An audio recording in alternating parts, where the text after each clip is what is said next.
Dialog privind Găgăuzia. Tradiții și obiceiuri de Casâm.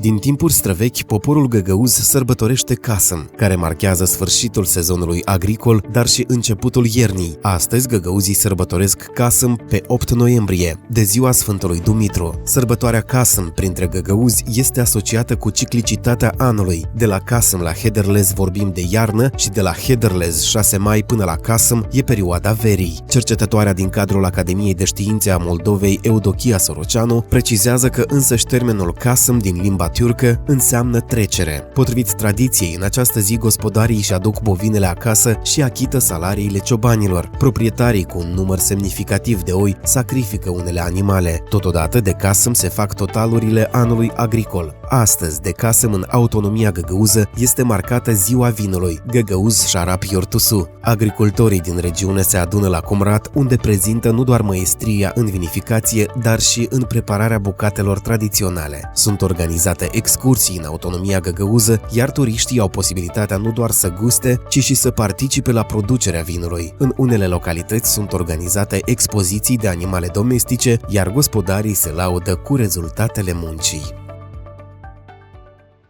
Dialog privind Găgăuzia.